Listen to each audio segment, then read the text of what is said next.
Okay, so today we're going to learn how to detect a leak from the tank to the bowl on your toilet. If you're losing water from your tank into your bowl, then you're wasting water and it's going to cost you on your water bill. So the simplest thing we're going to do is check that out. All we have to do is take the lid off, set that somewhere safe so it doesn't break. And you can use some simple food coloring. We picked red. We're going to put enough food coloring in there to change the water in the tank red. Now real quick, we'll look in the bowl itself and there's no food coloring in there. So if you end up with food coloring in the bowl, then we know that there's a leak and you need to fix it. And it's a pretty simple fix that almost anyone can do. So what we're going to do is we're going to give it a couple of minutes and we're going to see if we end up with red water in the bowl. If we do, we're going to take care of it.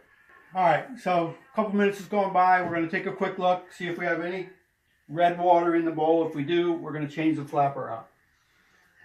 So we can see there's just a tiny bit of tint of red there. So we know there's a leak. It's not a big leak, but there's a little leak there.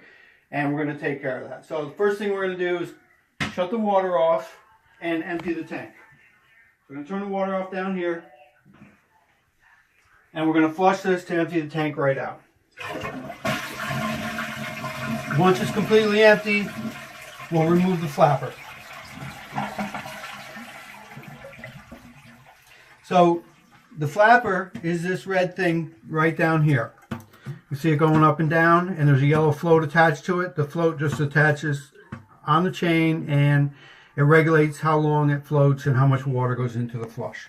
So we're going to disconnect the chain here, off from the handle. And we're going to simply reach down in here, and there's two little tabs, one on each side, to take the flapper off. One there, and another one right over here.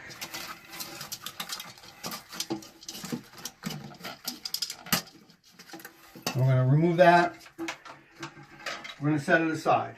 Now, you're going to have to go get one at the hardware store. I happen to already have one. It's a different color, similar style. This one actually has little loops that go over the tabs. It's going to work the same as the other one. So what we're going to do is we're going to put those little loops over the tab.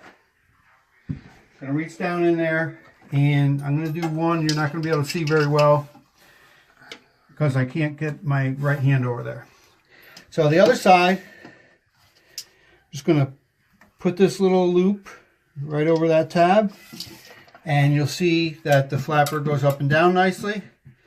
So then we're going to take this hook and we're going to hook it into the holes in the handle. There's usually 2 or 3 holes there. You just pick one. Now, I want to make sure there's not too much slack in the chain, because if the chain is too long and there's too much slack, it'll get caught under the flapper and it'll also show a leak. One thing you could do to change the length of the chain is just take and move your hook down a little bit further on the chain. This one looked pretty good, so I'm going to leave it where it is. Hook that back onto there. We're going to check it, and it looks like it's working pretty good. So now we're going to turn the water back on.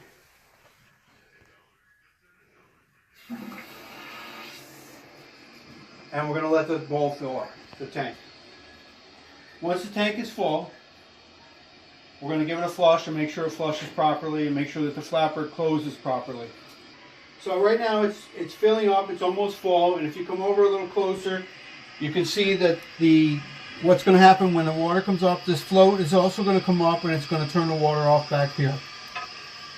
Next week we'll change this out and I'll show you how we're going to do that. This is the old style, which we don't really use anymore. It's easier to find a better working model that'll fit in most toilets. So the water stopped and we know it's full. What we're going to do is we're going to flush again, and we're going to make sure that the flapper stays open all the way until we get a good flush down here. You push the handle, let go just like normal, and watch. So we got a good flush, and the flapper is closing.